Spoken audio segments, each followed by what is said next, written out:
There were lots of things going on in the 70s. There had been the Vietnam War, there were civil rights. Women were beginning to say, hey, how about us? They are addicted to acronyms. WOLF for Women's Liberation Front, RAP for Women's Radical Action Project.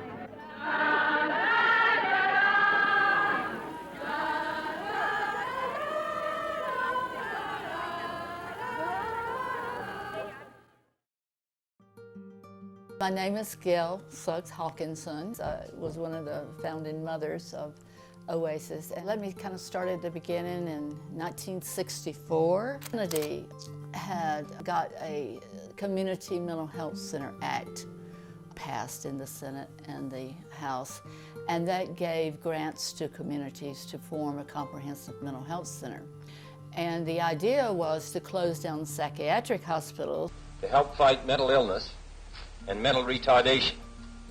These two afflictions have been long neglected. Unfortunately, the grant did not build an infrastructure in the community. They just discharged people and there was no way to give them treatment in the community. My job was, I was a therapist, a psychologist, and later administrator at New River Behavioral Health Care. A lot of the women I was seeing had a history of trauma with abuse or sexual assault. And we had clients that were getting abused terribly with no resources.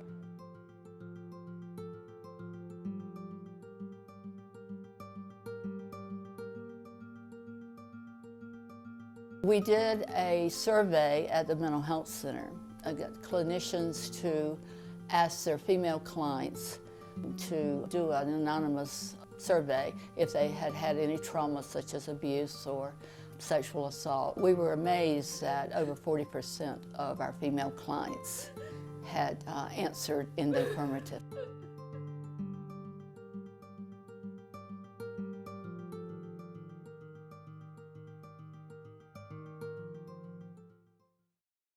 So we started just kind of taking up money and going out to churches and community organizations. And the community focus and the women beginning to be more outspoken, all came together, I think, to help OASIS have a beginning.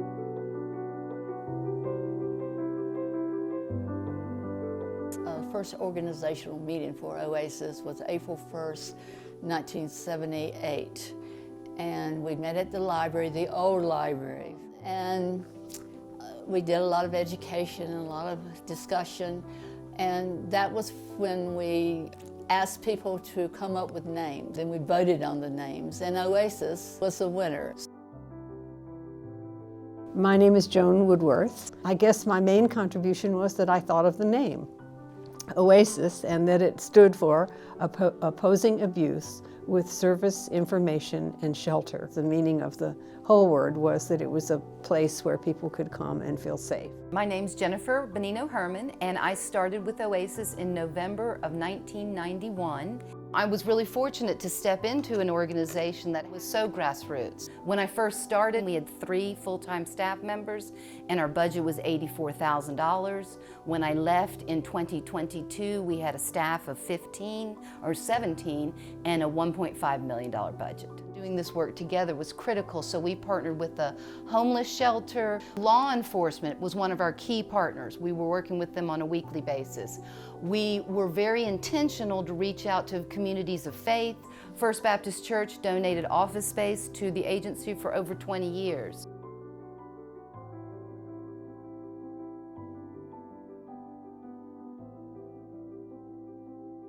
So I was not there when we actually purchased the shelter. The mortgage had already been secured, the building had been purchased, so we were just like any other homeowner buying a piece of property and then operating a shelter through it.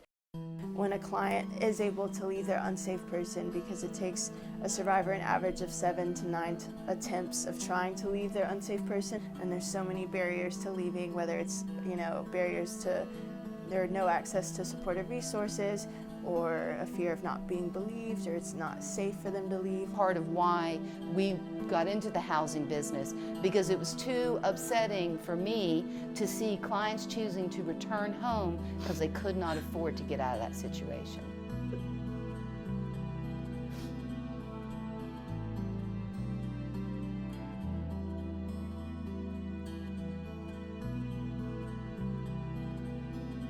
We're able to find housing for a client and a safe space for them is always, you know, a joy and a celebration.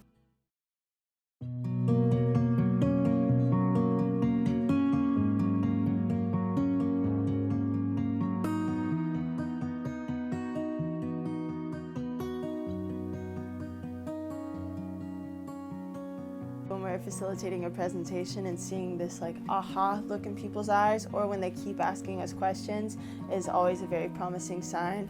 But I think seeing like, oh, I've never thought of that, or oh, I thought it was this way, or you know, just things like that, I think is very promising, and it's just telling that like, oh, we are able to, you know, provide the community with new information, because a lot of this information is stuff I didn't know until I started working at OASIS. We are often seen at tabling events for local health drives. We also are involved in lots of smaller community fundraisers, whether it's at a local restaurant or alongside another community partner. And we do outreach to specific organizations. Maybe that's a church, maybe that's other agencies, service providers locally, but we do outreach in just about every way we can think of it. If you have been in a local restroom, you've probably seen our pull tab posters as well. So there's outreach everywhere. I was involved for a while too in the training of volunteers. I do remember contributing to some of the questions that would be available and be asked for people who wanted to be trained.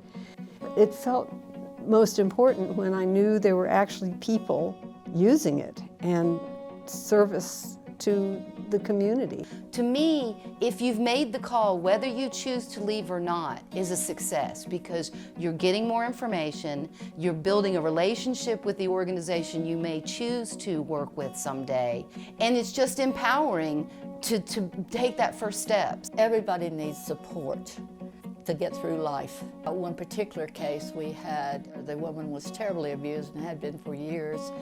We got her a bus ticket to Georgia to be with her family, and every year would write us to tell us her progress and how grateful she was that we'd been able to help her.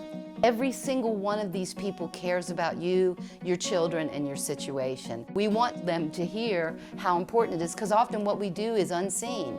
You don't see us unless you're the one at the hospital. You don't see us unless you're in court. You don't see us unless you're at the shelter.